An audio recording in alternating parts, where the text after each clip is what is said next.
Hi guys, today we are going to talk about leadership skills.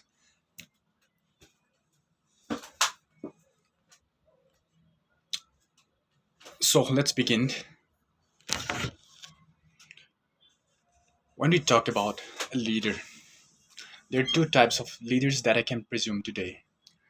Referring to the past events in the context of India, we can suggest Mahatma Gandhi, Lala Rajpat Rai, Bal Gangadhar Tilak, and say they can be called as great leaders because they were continuously fighting for the liberation of India, and as a result of their effortless contributions to our country.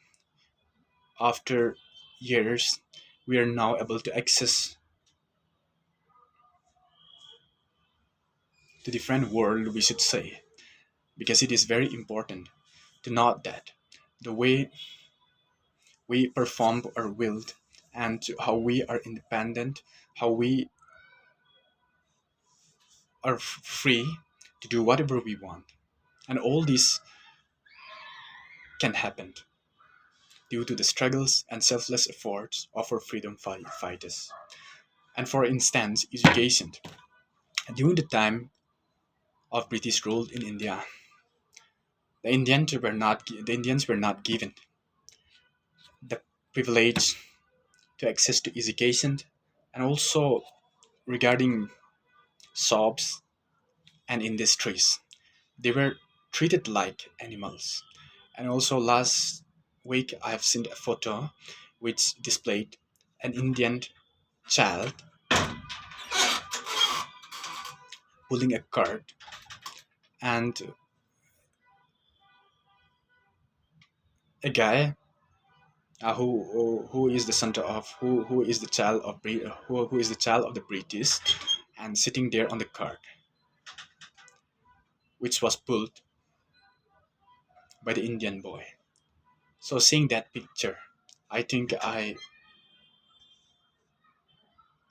got emotional. Even children were discriminated during the British rule in India. Nevertheless, we are today very fortunate to access education and do whatever we want in our country. So leadership skills means, and if the skills possessed by a leader who were the president of Congress, who were the presidents of Swaraj Party and any organizations which was created in order to enhance the movement of freedom for a country. Nevertheless, of the organizations that were created, where what we want to mention is the skills possessed by our leaders. If Gandhiji has not possessed upholding non-violence in every moment led by him, I think we won't be able to get freedom, right? So the same thing happens in today's generation. Due to the due to lack of skills of our leaders, we are assaulted by the enemies, and we are being criticized, and our societies, communities have been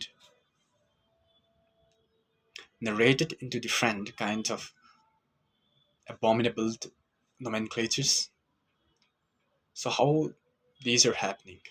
It's because of the leader, we should say. And the leaders must be good at communication skills. And number two, he should understand how to raise public voice. And this is the most important quality that a leader must have. As our topic has said, leadership skills. And if the skills that I'll be mentioning will not be possessed by a leader, I think he or she is not fit to be a leader. What are the criteria that we can suggest today so as to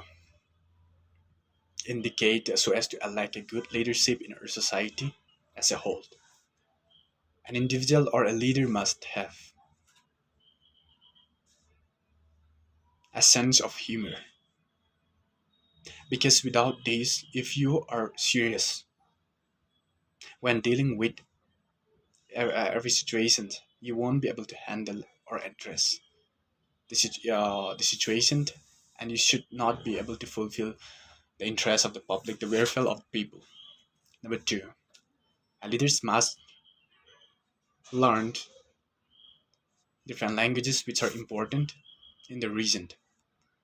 And suppose I am a leader of Indian, if I do not speak Hindi, that is not appropriate, right?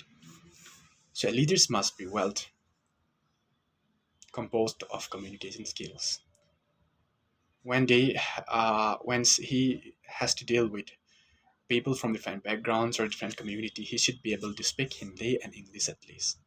These are the two important languages that a leader must learn. And number three, he should not arrange anything just for the sake of people, just for the sake of one or two particular persons, just for his own benefits. A leader in under law, he has to deal with he has to deal strictly if his relatives or friends are being under prosecution or under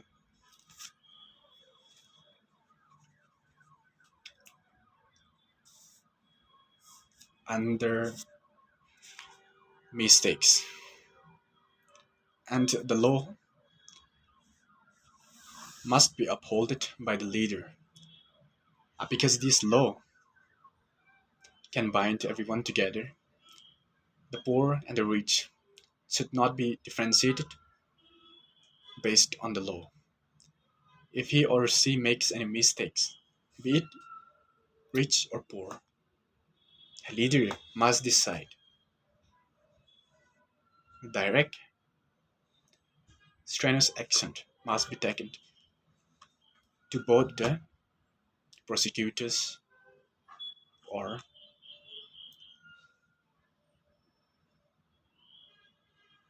other people who are committing mistakes. So today, these are the qualities that we can mention which are required to be possessed by the leader. Anyhow, we are glad to have teachers. We are glad to have the opportunity to learn the languages and many more, which are required to be a leader. Today, we the young people are prepared for the leaders in the future, and the teachers, the leaders that we have today, will be retired after some years. So we must be prepared, and the qualities that I've mentioned should be very clear to all the young people who are decided to take up responsibility for the welfare of the society. So with that, I lost my speech. Thank you.